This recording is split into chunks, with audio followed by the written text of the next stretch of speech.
was going up pretty consistently. It was 10,000, 15,000, 20,000, 30, and it's been 35, 40,000 for a while. And I was like, oh, I wonder what's going on. And like, I didn't really trust that number. And then I saw some take on somewhere on social media, and it said like the number is not staying the same. Anybody who was counting has been killed. So like anybody in Gaza that was counting the number of dead, they're dead now. So that's why the number's not really going up anymore, because no one is left alive to count the number of dead.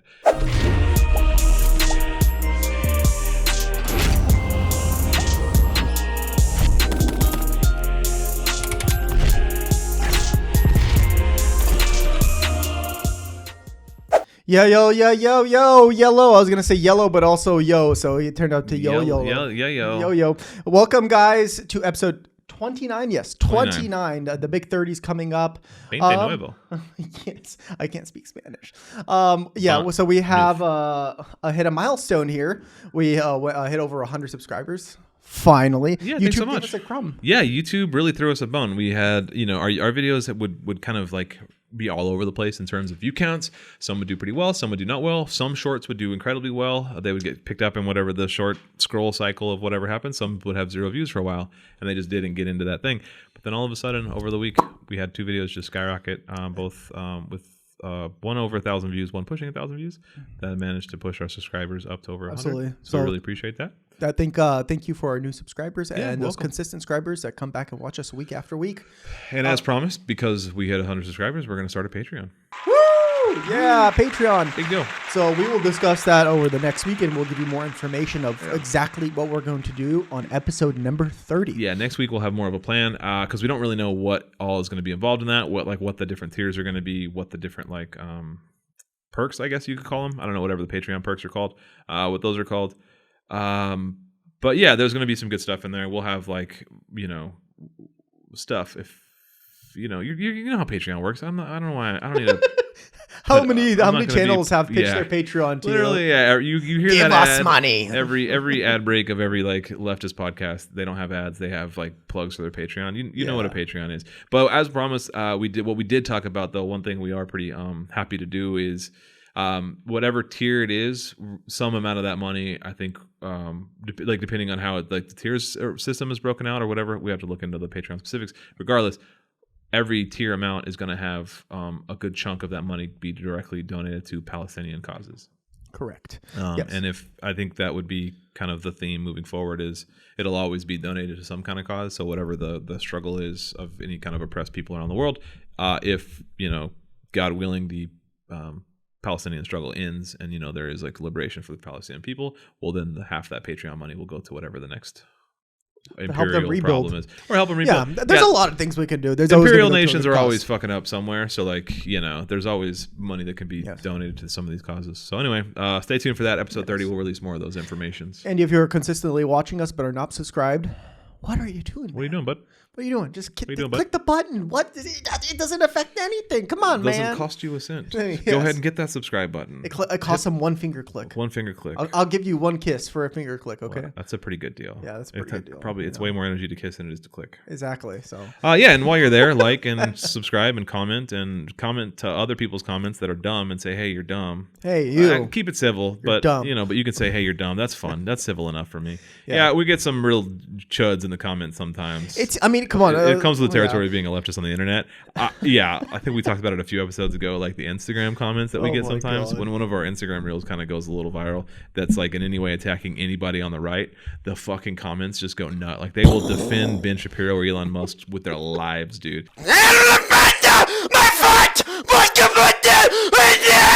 And it's so funny to watch. Ben Shapiro is so much smarter than you two. First of all, I refute that. But second of all, that's not what we're talking about. And it's funny you mentioned that, because yes, every time one of those Instagram reels or TikToks or whatever or YouTube Shorts gets a little bit of traction, dude, the comments are filled with just the worst people, and it's just classist, ableist, just fat shaming, they immediately. A few episodes ago, I called it an ad.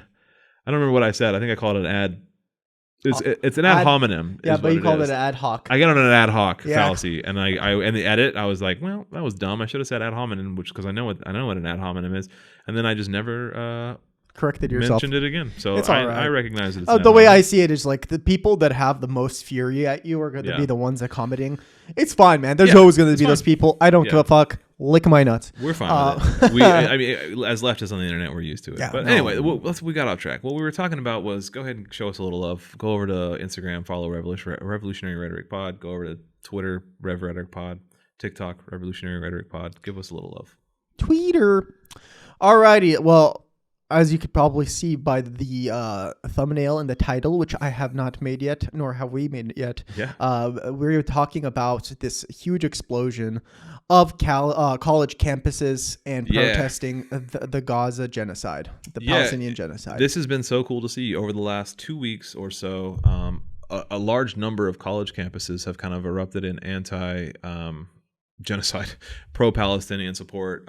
These protests around college campuses have popped up in quite a few places. We'll get to those, the list in just a minute. So I was trying to kind of parse out the timeline of this event. USC seems to be the first one. It was about 2 weeks ago, USC, the valedictorian, a young lady named Asna Tabassum. I hope I'm pronouncing that right. She's a South Asian Muslim. I like that name, though. I like that name. It's a nice name. Asna Tabassum? Asna. Okay. She was getting a major in, if I remember this correctly, like medical, like engineering and medical, and her minor was in like genocide studies. And she was a valedictorian, as is tradition and has been for decades upon decades at USC. The valedictorian is to give a valedictory speech, kind of the commencement speech at the graduation ceremony. I think it's most places, though. That's very common. However, for USC, they canceled it. They told her that they were canceling her speech out of vague safety concerns. They didn't offer to do it by video. They didn't offer any kind of other options. They didn't really offer any kind of explanation in the way of anything. Apparently, different news outlets have reached out to USC for comment and to specifically say what kind of threat. They're being very vague about it. Of course, there is no threat. She's Muslim, and she was probably going to say something about Palestine. Yeah, considering her minor was in genocide. Her minor's in genocide studies. She's a Muslim woman, and apparently she has on Instagram, posted or posted on her stories. There's been some social media posts on her on her Instagram account that are of other accounts that are like anti-Zionist, like pro-Palestinian things. So she is. We know. I mean, this isn't speculation. She is anti-genocide. She is pro-Palestinian. She is a supporter of the Palestinian liberation. And it's very clear what is happening. It's just the College of USC trying to silence a student from speaking out against genocide. And I don't know specifically if USC has ties to Israel. I assume they do. I assume they have partnerships with Israel. Most major universities do, which is kind of the big sticking point and the big area of kind of tension and negotiation among all of these universities that are protesting. So the next after USC would be Columbia. Columbia University had a large, in New York, had a large protest, a large pro-Palestinian protest, at which point they were immediately met with suspensions. A lot of the students were kicked, like that. It was just Columbia came down swift. Yes, massive suspensions, tons of arrests. Apparently there was stories of them breaking into their dorms or going into their dorms because they have a key and throwing all of their stuff in the street or to be picked up by trash. So all of the suspended or expelled students' stuff was then dumped on the street, and anybody going to pick up the stuff was suspended as well. So it was draconian, very harsh punishments. It's even legal? Yeah, I have to double check that. So I'll fact check that. I saw those reports on Instagram. Yeah, I saw those reports. Well, I guess because it's on it's in the dorm, and I assume you sign a waiver when you go to a dorm. I never lived in the dorm when I went to college. I lived off campus, but I assume when you go live in a dorm, you probably sign away most of your Fourth Amendment rights and your rights to property and stuff. I would, because it's still on. That's a whole separate conversation. The point is, I'll fact check that because I saw those reports on Instagram accounts and not from any verifiable news outlet. Not to say that Instagram isn't verifiable news. As well. Yeah, there's a whole lot of problems with that. But more than any of the legal stuff, it's just very just harsh and cruel and unnecessarily cruel and just unnecessarily crackdown on what should be a First Amendment activity on college campuses. Because if you'll remember, not that long ago, colleges were all up in arms about their hands being tied with all of the white nationalists and the Nazi rallies on college campuses. Remember those fucking kids that were literally carrying the torches a few years ago? Yeah. Like that went through a college campus, and like it was like, oh, it's a free speech issue. Then Jews will not replace us. Yeah, you can't help any of that. Or also when the frat boys are always out there chanting, no means yes, yes means anal, and like there's just all these frats out there. That's all free speech and fine and good. But when it's anti-genocide, when it's asking you to cut ties with Israel, well then you got to call in the fucking state police and like mass arrests and crack skulls. There's reports of professors being tased, tons of tasing, tons of tear gassing. I mean, like some of these, some of these are pretty violent. Can you imagine? It's just like you're sitting there like protesting war, protesting genocide. Yeah. Like even if you don't believe it's a genocide, you still understand it's a war, and there are bombs being dropped, and you're just anti-war. Yeah. You're getting tear gas, you're getting arrested, you're getting expelled from school, you're getting publicly fined, you're getting definitely trespassing arrests. But when you're going out going out and chanting for the positivity of rape, no problem. Yeah, I mean that's been a long-standing problem with college campuses is like those frat chants and like those frats, like because technically it is free speech. So like, and once again, I am not a free speech absolutist. I think there's a huge problem with the First Amendment and we should reform it. But that's a separate conversation again. So a list of these colleges: Columbia University in New York, the University of Texas at Austin is another one where there's been a significant. I think they're the DPS. I think it's state police. It's the statewide police agency have gone in and like harshly cracked down. George Washington University in D.C., a university in Southern California, like we mentioned in L.A., Harvard University, California State Polytechnic University, Emerson College is also another one. There's quite a few listed. New York University, Emory University in Atlanta, Northwestern in Chicago, and then Yale in there's Connecticut. One in New School as well in New York as well. Yeah, another stuff. I had another list I wanted to pull up because nearly 100 total people have been arrested at the USC. Dozens have been arrested at University of Texas at Austin. The USC had canceled its main. I'd have just like a list of notes. I just want to make sure we're not missing anything. And Emory, 2 professors were detained. And now, so what we're seeing here is that there's encampments being formed, and now these students they have like barricaded encampments. I think at Columbia, one of them isn't even outside. One of them is in one of like the buildings at Columbia, or I could have the university wrong, but one of the universities has encampments that is inside, and they've barricaded themselves inside. But I guess the community has been delivering them food and toiletries and water through like the windows and stuff. So they're stayed stocked up on everything they need because the community is coming out and just delivering the stuff. And the negotiating point, the sticking point for all of these encampments that are now kind of popped up, and I highly encourage you to look up some of the footage of the encampments. There's just these tents. Apparently people are just singing, people are just doing homework. They're just living in tents on like barricaded in these encampments on all of these major universities. And kind of their main negotiation point for each one of these, I couldn't find anything that wasn't just these kind of 2, which is one, divest all university kind of resources and from Israel, and just cut ties with Israel as a school partnership. I know like even University of Washington, I don't know specifically actually if they have ties with Israel, but I assume they do. They have like partnerships with 130 plus countries. I have to assume Israel's one of them. That would be Columbia has a tie with Tel Aviv. They actually want to build a Columbia University in Tel Aviv. Okay, so the campus. Huge problem here, especially with people that are going to Columbia University, is that their tuition money that these people are paying, that Palestinian students are paying to the college, they're taking that money and they're building a school in Tel Aviv. That is the plan.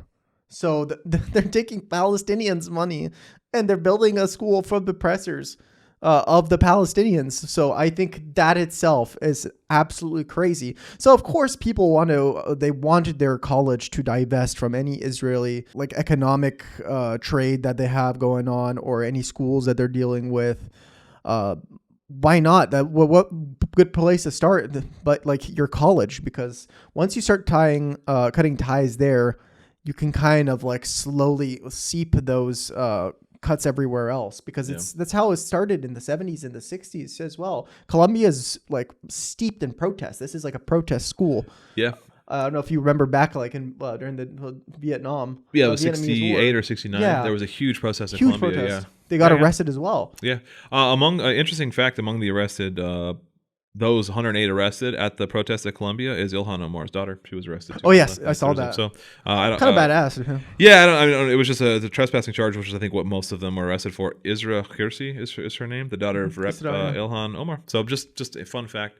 And then so a whole separate conversation about just the university's ties to Israel's, and we're not going to get into this now, but we should at some point. Is the police ties to Israel, because like police goes like most, like I know like the LAPD does, I know NYPD does, I'm pretty sure Phoenix Police Department did.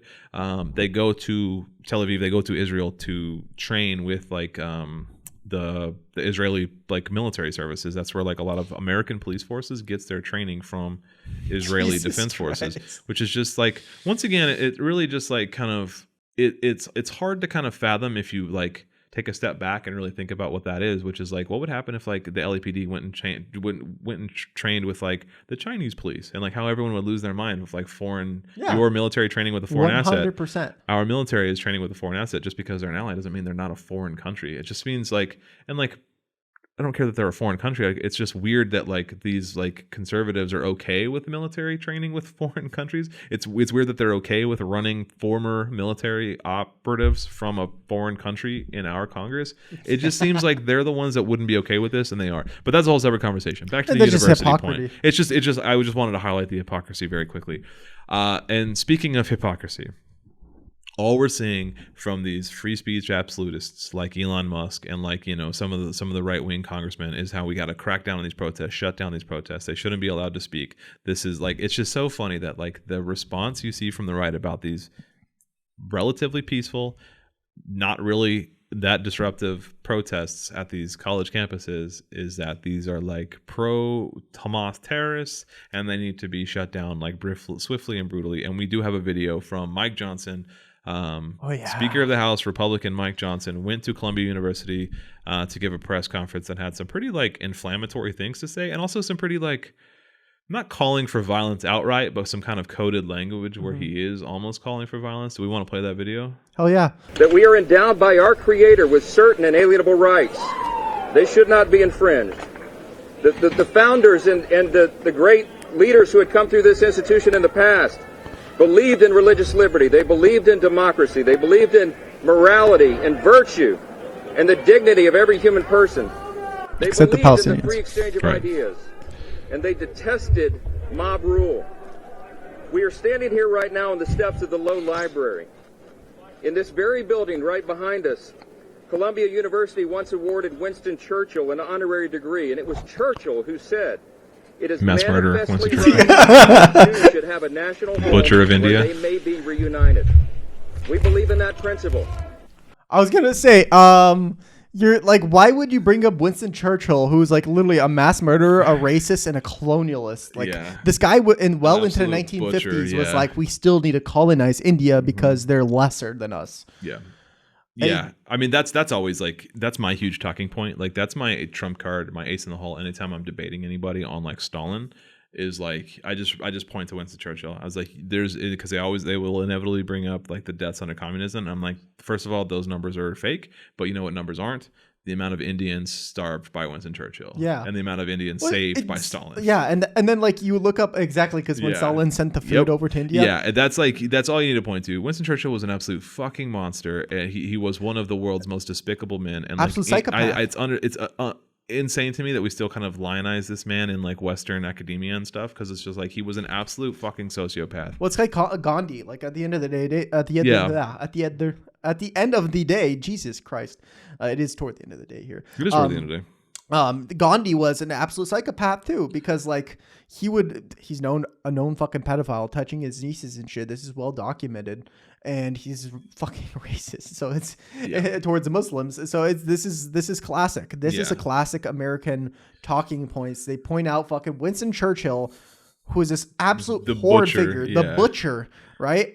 As like he's some beacon of fucking hope. I'm like, and this kind of gives you the idea of like what American quote unquote morality is. Yeah. And of course, we're talking about morality from the government, not the people, the majority. And especially people from like a hyper partisan, like, conservative right wing guy. So it's like, I mean, we're kind of just old men yelling at the sky because, like, it's what else is he gonna say except for like awful shit? If it wasn't Winston Churchill he was idolizing, it would be somebody else, like, I don't know, like George Washington or whatever, or somebody anywhere that's like a notorious slave owner or whatever. So it's like there's no good men in history, especially in like Western history. And I don't know, we got off topic here, but it's all part of it. It's just all part of it. It's all part of it. That's why they're racist towards Palestinians too. Yep. But it's just hidden. Nobody talks about and like, you don't learn in school. That Winston Churchill was an absolute psychopath. You learn him as the savior that saved Britain from the fucking my Germans. Students do. Oh yeah, because you teach them. Yeah, I teach them that real shit. Yeah. Well, what I was going to quickly say was, speaking of like not calling it what it is, the newspapers all still refuse to use the word genocide. Every every news outlet that I read about any of the notes we were gathering today, checking all of the stuff on the different college campuses, everything, still not a single one of them. They just refer to it as the Israel-Hamas war, which is just so, or conflict. Yeah, it's just so fucking like intentionally misleading. Like it hasn't really been a war ever. Certainly not like to the kind of like that they're referring to, that they're alluding to. That's not real. It's 100% a genocide. And we're going to talk about some more ethnic cleansing and war crimes a little later. But I don't know. I just wanted to bring that up at some point, that really bothers me, that it still only says first thing that happened was this guy just brings up God. Yeah. Under God, inalienable right. Yeah, it brings up God, then brings up Winston Churchill. Dude, you're not off to a good start. Like, dude. We're 45 seconds in. All right, get back to it. You ready? Yeah. And today I'm here to proclaim to all those who gnash their teeth and demand to wipe the state of Israel off the map and attack our innocent Jewish students. Never. Who is? Yeah, I want to talk about the quote-unquote rising anti-Semitism. Jewish students on this campus will ever stand alone.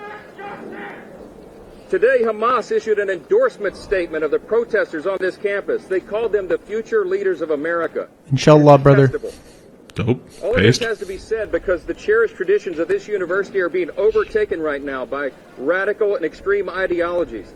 They place a target on the backs of Jewish students in the United States and here on this campus.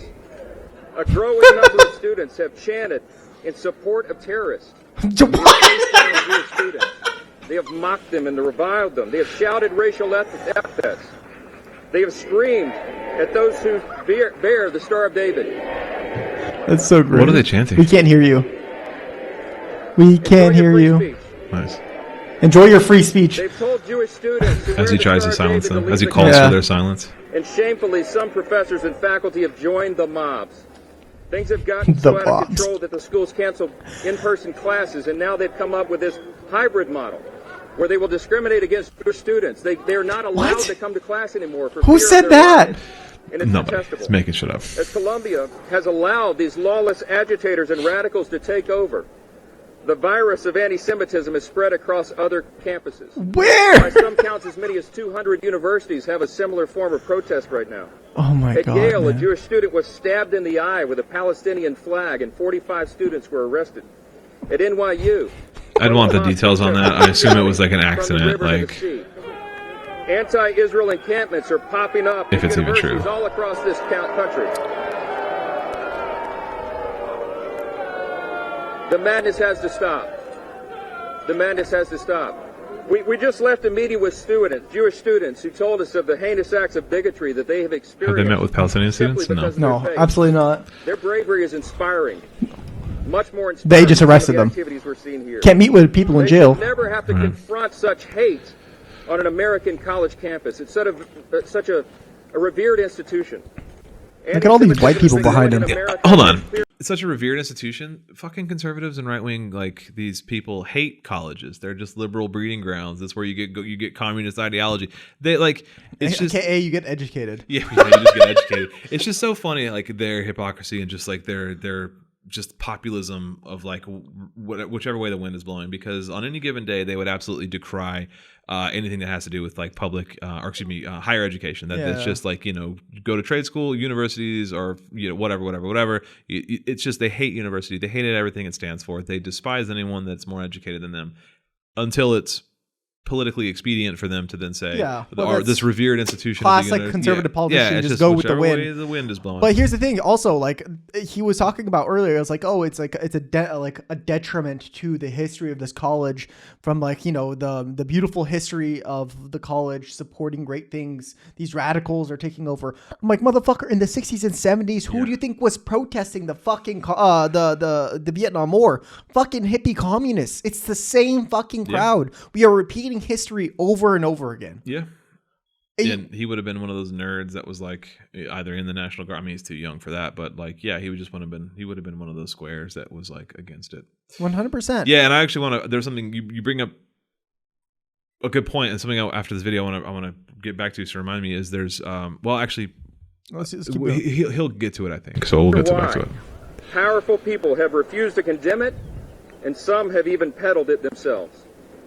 From university professors to public officials, people in positions of authority have denied the horrific facts of September 11, 2001, the attacks on the United States that happened right here in New York City. I don't know what he's talking about. And they've attempted to excuse or to ignore the barbaric attack of Hamas in Israel on October 7th, 2023.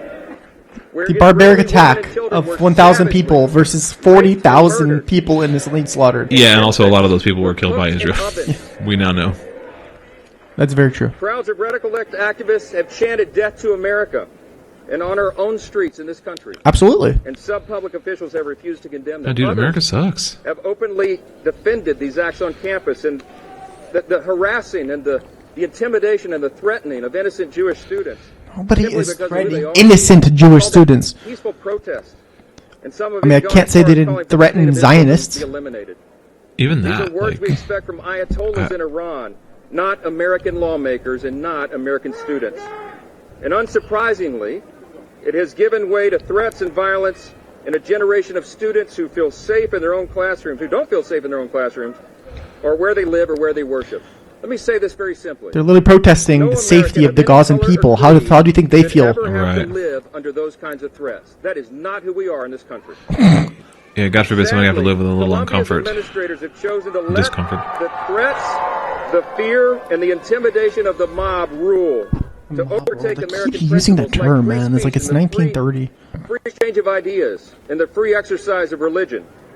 They have co-opted and the free exercise of protest to protect genocide and to elevate the voices of anti-Semitism. They have proven themselves to be incapable of achieving their basic responsibility, which is keeping students safe. We just can't allow this kind of hatred and anti-Semitism to flourish on our campuses, and it must be stopped in its tracks.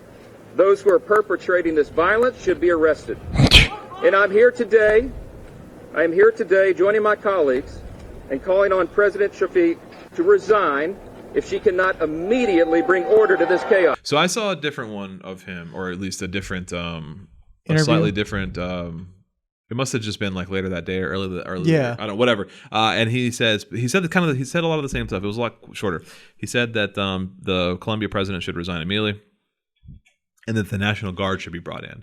And that was the part that I had a problem with, because if you know anything about your history of college protests and the National Guard, of course, what I'm referring to is Kent State, where 4 students were killed. They were shot. The National Guard opened fire on, and so that's what a lot of people are worried about. I will say, I think it was Columbia, or maybe it was USC. I'll double check. But one of the university presidents, in no uncertain terms, said that like the National Guard is not welcome on their campus. But that is not stopping Texas from just like incredibly cracking down. And like the big parallel that people are drawing is there's the photos of all of the cops, a lot of the same, not the same personal cops. I mean, maybe there was some of the same there, but the same outfit, the same department, whatever you want to call it, that was at Uvalde standing around doing nothing while all the school children were being murdered. When there's an actual threat, they're nowhere to be found and they're just on their phones. But then when like it's just anti-genocide people protesting, they're there cracking skulls. And I'm honestly like abysmally tired of this whole fucking narrative of anti-Semitism. But they cannot point out a single reference what is anti-Semitic. Yeah, and that's what kills me inside, is just like you keep stating things like there's anti-Semitic movements, there's anti-Semitism everywhere. Yeah. Yet there's no evidence. There's no evidence of it. In fact, the what is it? The ADL, the American Defamation League, whatever the people that track like anti-Semitic hate crimes and stuff is, they found that like there have been zero. I think it was up through like March of 2024 or something. I'll pull up the data maybe and have like a link in the show note or something, because I did see this on, I think it was a Twitter thread where it was talking about like all of the reported cases of any kind of anti-Semitic hate crime. Not a single one. It was actually 0% of those hate crimes were committed by anybody among any kind of leftist group or leftist organizer or like Palestinian or Muslim. It was just like entirely like neo-Nazi white nationalist groups, like 100%. Like these people that are protesting at these college campuses are not anti-Semitic whatsoever. They're anti-Zionist. Yes. They're anti-Israel, and that's fine. Those are not the same thing, though, and that's what these people are not. They're not distinguishing between the two. They think if you're anti-Israel, then you're automatically anti-Semitic, which is just. But that's like saying if you're anti-Saudi Arabia, you're an Islamophobe. Yeah. I'm anti-Saudi Arabia. Am I an Islamophobe as a Muslim? Yeah. So that doesn't make any sense. It's completely devoid of logic, and it's also, to take it even one step further, it's also kind of anti-Semitic to say that if you're anti-Zionist, you are anti-Semitic, because that means that you're associating Zionism with Judaism. Yeah, basically fascism with Judaism. Yeah, which means like colonialism. Imperialism. You're putting down Judaism at that point. So like I would argue that you, sir, are the anti-Semite. Many rabbis, Orthodox rabbis, would argue with you that you cannot take the name in the name of their religion to claim that is their religion. Well, one of the groups that is doing the negotiating with the universities is Jewish Voice for Peace. And what's what I was trying to say earlier, Jewish Voice for Peace, the Jewish Voice for Peace was actually at these protests at Columbia, and they were basically guarding the gate to the actual protest. Oh yeah, they've taken a pretty heavy hand of like, I think in negotiating with like the administration and stuff. They're like but it's leaders or whatever. It's the ironic thing is that this guy right here is stating like all the anti-Semitism going around, these anti-Semitic movements, these terrorist movements, and there's an entire Jewish foundation aren't the good that's Jews. Part of those are the bad Jews. Yeah, those are the bad. Jesus Christ. So that's what they think. Is they're the anti-Zionist Jews, therefore they don't count. They're the anti-Semitic Jews. They're the self-hating Jews. We've seen this quite a bit. Sally Hates Capitalism posts about this quite a bit, of like her being Jewish. She gets in these conversations a lot of being a staunch anti-Zionist Jewish person, where she gets like all these like really hateful comments about, well, she must be a self-hating Jew, whatever.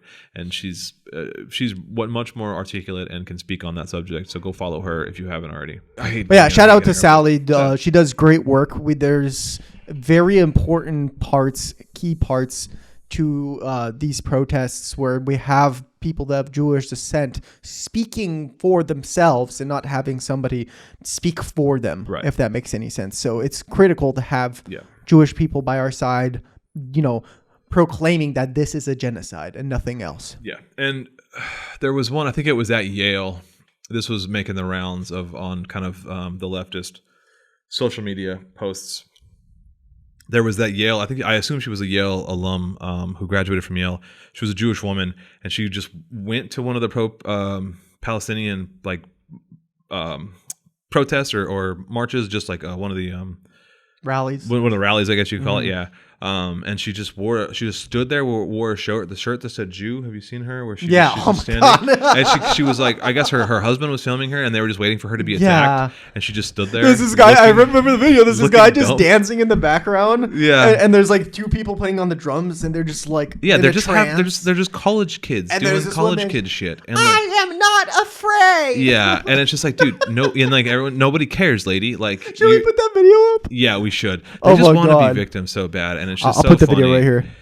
Many of you want to look away probably, but you shouldn't. You should stare at the pro-Palestinian anti-Semites. You should stare at them and see their crimes in full display. I might get banned for this, but I'm proud. I'm proud to show you that there are brave souls out there who are still on the side of the American State Department, pretty much every Western politician, most of the Gulf state leadership, and also on the side of the apartheid state of Israel. No one is on their side. No one with power is on the side of Israel except for this brave soul, Israel's strongest warrior.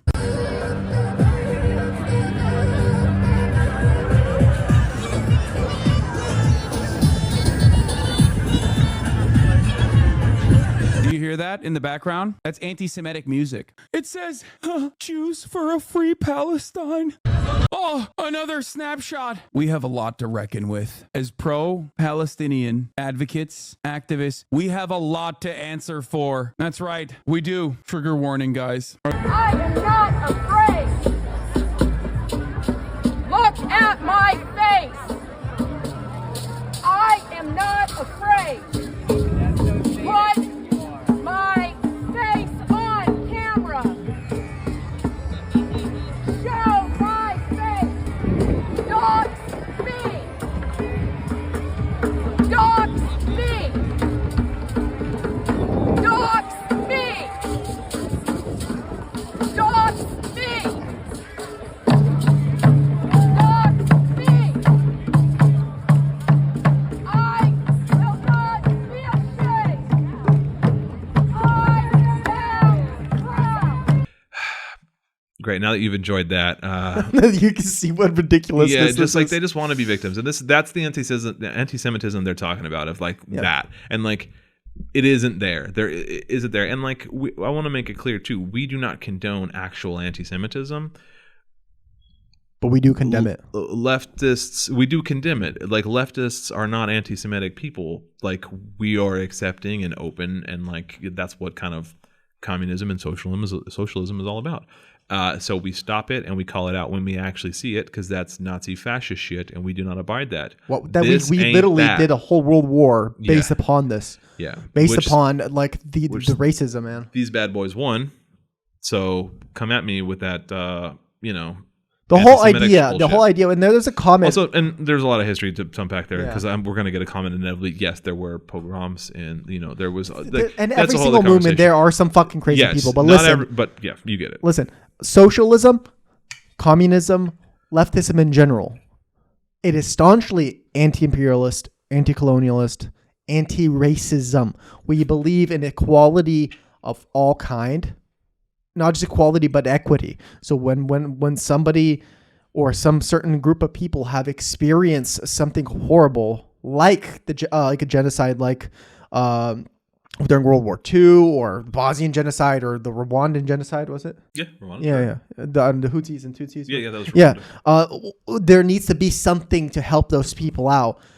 And we believe in equality. We do not believe in racism. That is like one of the things about socialism, especially modern day socialism. We do not fuck with that. That's why we hate a lot of MAGA communists. We got thrown on a group chat and Instagram. I don't know if you saw that.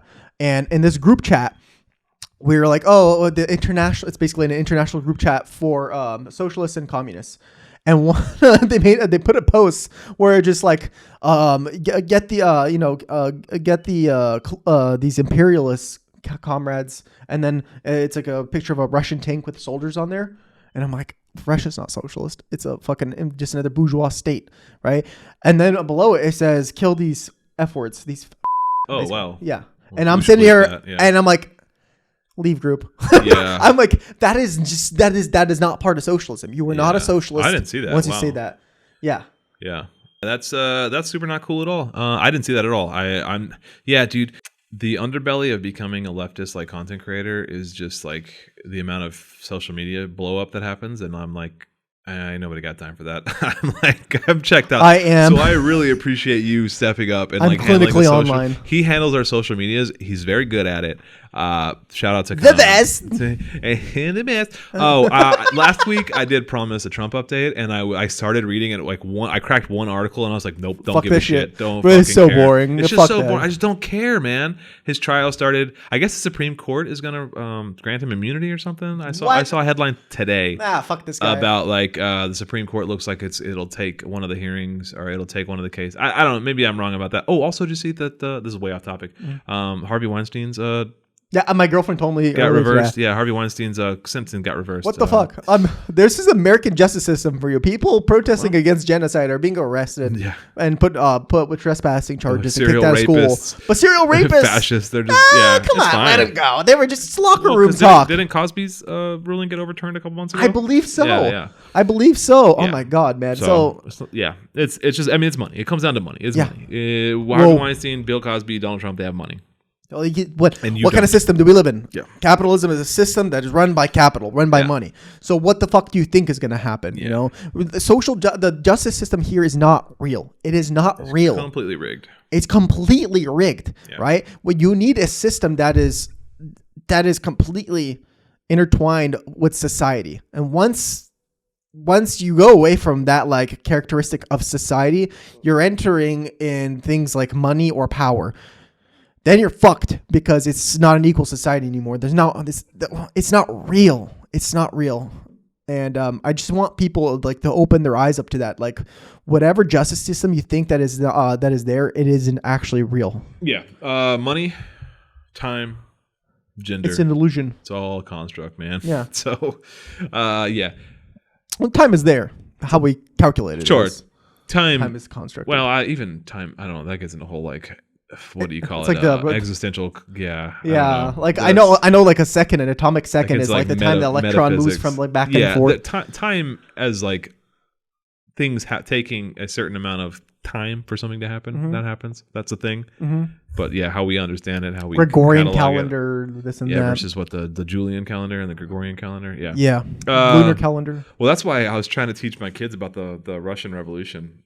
But in 1917, the Russians were on, I forget what the name of that calendar was, but the Russians were on a different calendar. So like the October Revolution or the February Revolution or whatever, it's actually like in like March, depending on like which calendar you look at. Like it's called the February Revolution, but in America, it was actually in March of 1917 because they were a month behind us because they were on a different calendar. That's a totally separate conversation. But anyway, before we get too far away from the Israel-Palestine, because we started talking about more domestic stuff, and we do have one bit of domestic news about Trump, which is interesting. I want to just quickly bring out, we would be remiss if we did not mention that more mass graves were discovered in Gaza, particularly at the Nasser Hospital and the Al-Shifa Hospital. I think, I believe I'm pronouncing that right, Nasser. Let me just double check here.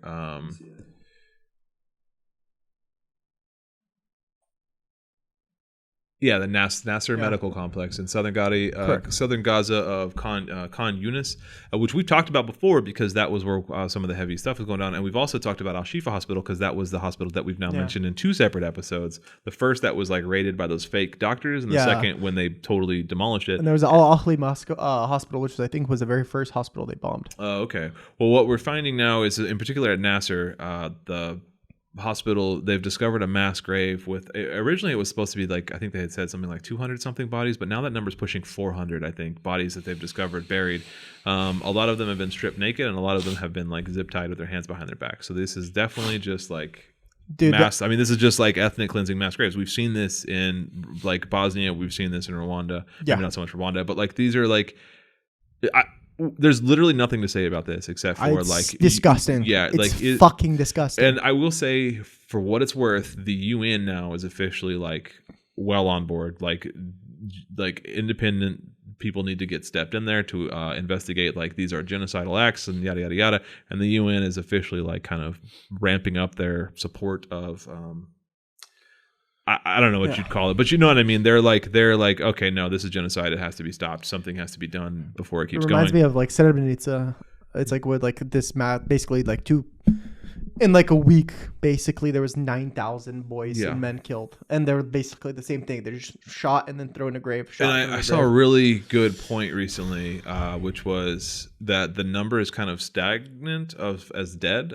Like the numbers of being reported was like, it was going up pretty consistently. It was 10,000, 15,000, 20,000, 30, and it's been 35, 40,000 for a while. And I was like, oh, I wonder what's going on.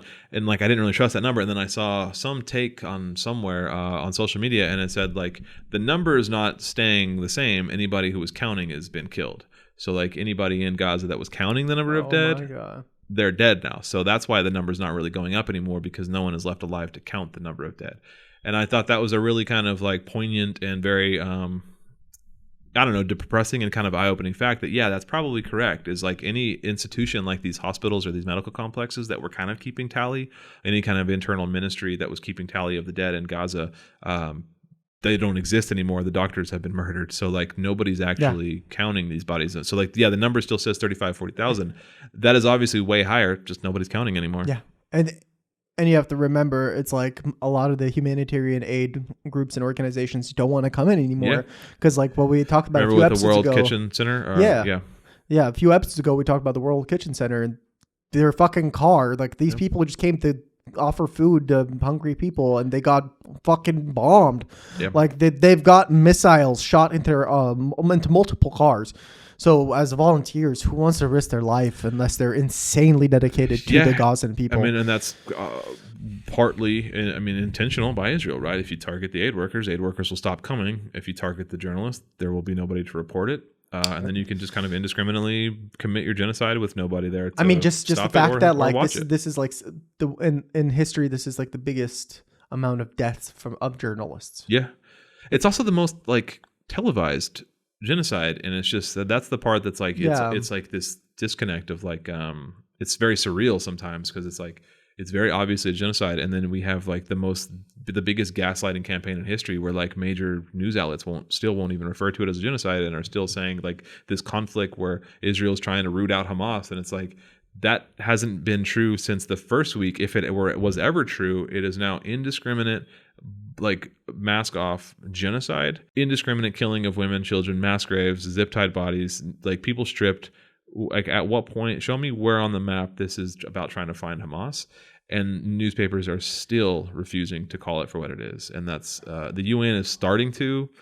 Well, even journalists a dollar short and a dollar late, but like even journalists outside of the U.S. Like I don't know if you saw just recently, Hassan went on Piers Morgan, right? The uncensored one. No, I mean I saw him when it was like a month ago or 2 months ago, whenever that last one was. Just now. Oh, I didn't see that. And he had like there's a few like people in the panel there with him, and they're all pro-Israel. Besides one like conservative black woman who was actually pro-Palestine. Okay. But they were all just attacking him, and he literally couldn't get a word in. And when he started talking halfway through his like the explanation, they would ask him another question, just bombard him.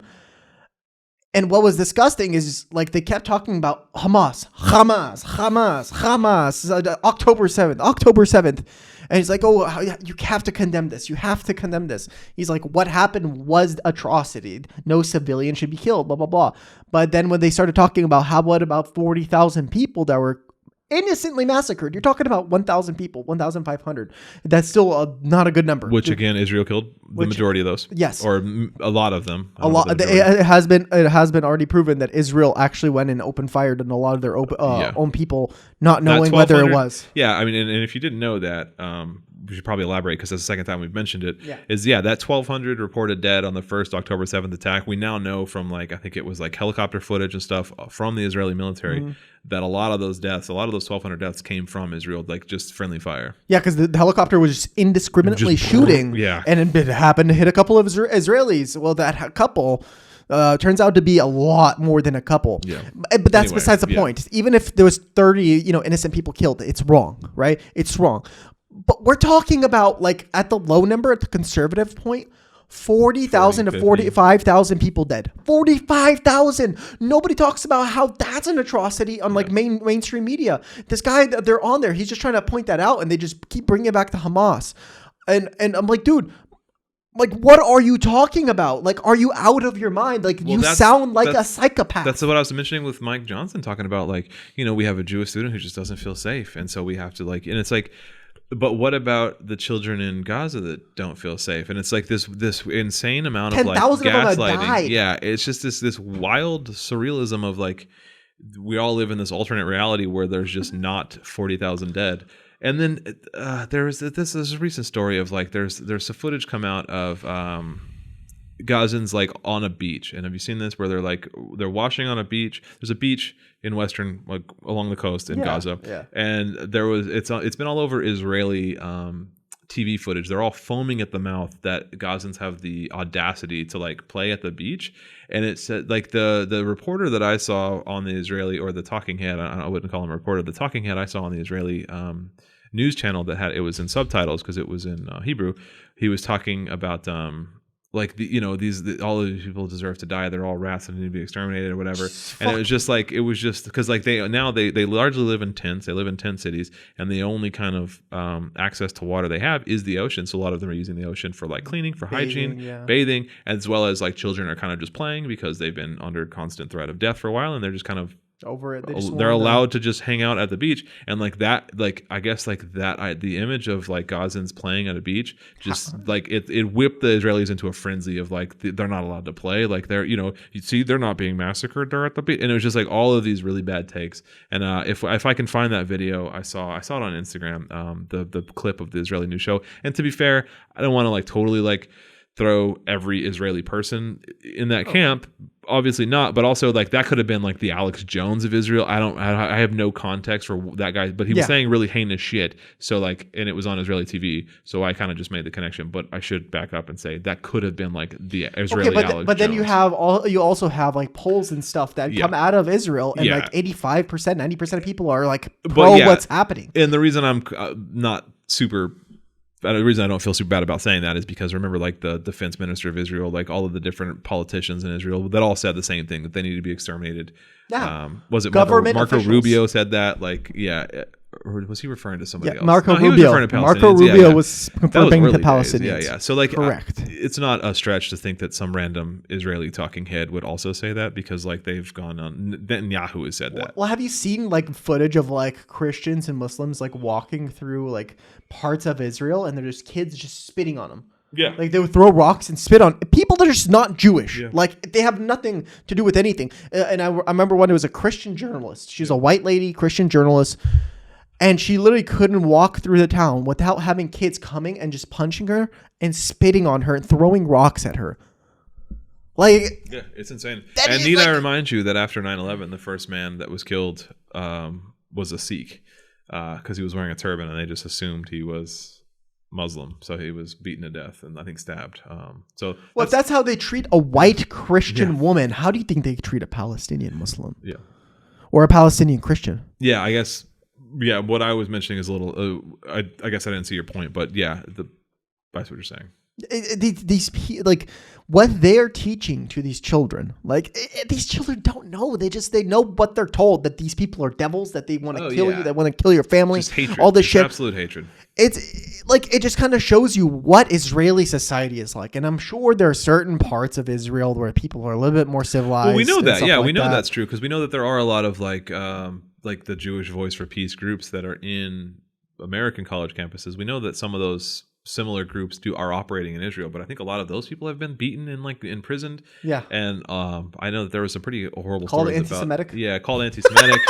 It's called anti-Semitic. Well, that comes back to like the whole self-hating Jewish thing. So I don't know. Anyway, we had one more story. If you're ready to move on to, yes. I had not heard of this. I've been living under a rock. So I don't know much about this. And I was like, what?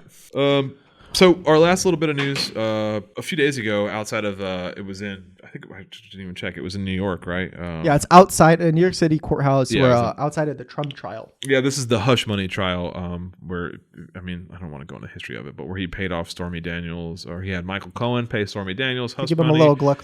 But then but I guess the problem the reason he's in trouble for doing that is because he wrote it off as like campaign finance, or he wrote it off as like a business expense. So it's basically just a fraud case.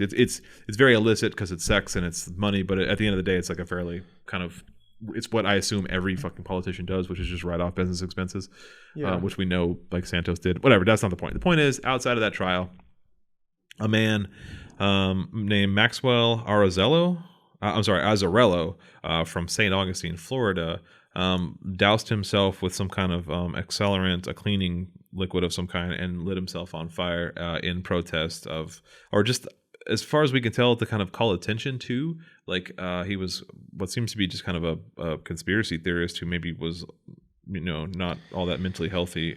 They say he allegedly had like a stint in the psych ward as well. Okay. So, and I know we want to be careful because we were quick to call Aaron Bushnell not mentally unwell and this guy mentally unwell. We don't know this guy's politics, but he was throwing out, right before he lit himself on fire, he was throwing out pamphlets titled The True History of the World, Haunted Carnival edition, that included references to evil billionaires. And he had an online manifesto where he was talking about an apocalyptic fascist coup. It seems like he was a conspiracy theorist who maybe not have been like super healthy. And speculation is saying that he maybe just did this because it was a platform where there were a lot of news cameras, and that's why he chose this. And it was largely unrelated to Trump. I guess none of his manifestos mentioned Trump. I have seen a video of him. It was really strange. Yeah. Oh, you watched some of his like manifesto videos? No, it's I watched this on stream, and on his stream he watched the video of the same man in his car driving, singing like an American Revolutionary song, like it, like. Yeah, I don't know. These things are kind of giving me right-wing vibes, but I don't know. Giving right-wing vibes, but he had a problem with billionaires and saying Trump and Biden are coming together to create a fascist coup, which is probably not wrong. Yeah, you're not wrong, but sort of like a QAnon thing. You're kind of not wrong, but you got there in the wrong way. Yeah. Regardless, he died of his injuries. He burned for 3 minutes, like at a pretty high heat. So like, there was no chance he was really gonna survive. He died later in the hospital. But he died later in the hospital from his injuries. So anyway, we just wanted to bring it up because self-immolation. We talked about it with Aaron Bushnell. We talked about it with that unknown person that was in Atlanta. We would feel remiss if we didn't bring it up here, even though it seems to largely be not related to like. It's certainly not related. It's not related to Israel Palestine, and it's more just a kind of a domestic. Conspiracy theorist guy. I don't know. It seems more apolitical and just more. Well, yeah, I mean not apolitical because he's very like all of his political conspiracies, but I see what you mean. There is no structure to his political conspiracy. There's no overarching kind of like rhyme or reason to it. Maybe as more information comes out, maybe they dig into his past a little bit. But I don't know. It's already been about a week, so I don't know if anything more from that is going to come out. I think because it's a self-immolation, they're probably not going to. Yeah, it was really hard just to find that information.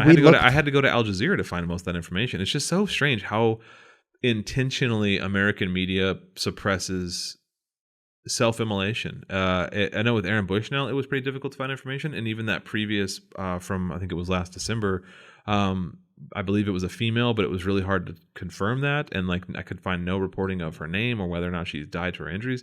The lady who self-immolated outside of I think it was an Israeli like consulate in Atlanta. It's just a little strange how hard they censor that, but like they don't censor like mass shooting stuff or whatever. They don't really censor other stuff. They just censor self-immolation. I don't really know why. I just think maybe how gruesome self-immolation. Yeah, maybe it's that thing. And I guess that was one of the articles I was just reading was like it was kind of a challenge for like because it was in front of so many news cameras that it kind of went live on a lot of stations, and so a lot of stations had to kind of apologize for it because they weren't ready to like. They didn't know what was going on. Yeah, something was going on outside. Something went outside.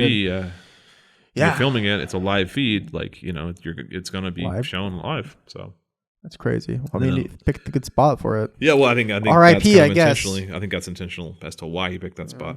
Anyway, let's end there, I guess. Yeah, on a sad note. We're on kind of a sad note, unless he was a piece of shit, in which case, not so sad. Hey, man, but I don't know. I still feel bad. I still feel bad. He looked like he was mentally unstable. That's kind of the thing, yeah. That's what he gave me that vibe. So like, I can't. He get some help, you know. Exactly. Make sure to take care of your friends and your family if they're in a situation where they seem like they could hurt themselves. Go see a therapist. Well, a lot of people just don't have money for therapists. That's fair enough. Yeah. Well, just be there for them. Just be there for people. Yeah. Well, again, thanks everybody for 100 subscribers. Really appreciate it. Thanks again for those last couple videos. Really appreciate the love and support we're seeing across the different social media platforms and YouTube in particular. So thank you again very much for that. Stay tuned next week. Come back for episode 30. We'll have more information on the Patreon, and we'll probably be promoting that on social media, I would assume. Yes. Yes, I will be putting up an update once we talk more about it. Yeah, maybe we can spend some time right now talking about it. Mm-hmm. You're not invited unless you're a patron. Patron. Patron. Bring out the tequila. We should have like the $100 Patreon, where you get Patron with your patrons. God, that seems like a very logistically hard thing to do. We'll fly you to Seattle. Jeez. We'll have a shot of Patron. We'll send you a bottle of Patron. Yeah. Just send us your address. We'll send you a bottle of Patron. Yes. And then we will take shots live on. We're not going to do any of that. No. Okay. But yeah. But we'll have some good goodies for you. Yep. So go ahead and like and subscribe. Follow us on social media. We said this at the beginning, but I'm saying it again at the end. Revolutionary Rhetoric, wherever you get your podcast. Leave us a 5-star review on your podcast app of choice. Leave a review. Go show us some love there. Email us in. We don't really get a whole lot of emails. We get a couple, but revolutionaryrhetoric@gmail.com. If you have an idea for Patreon tiers, let us know, because we're kind of running a blank. Yeah, we'll have to brainstorm some stuff. Anyway, I've been dragging this out for a long time. Yes. Have a great night, everybody. Thanks so much again for the love, and we'll see you next week. Bye.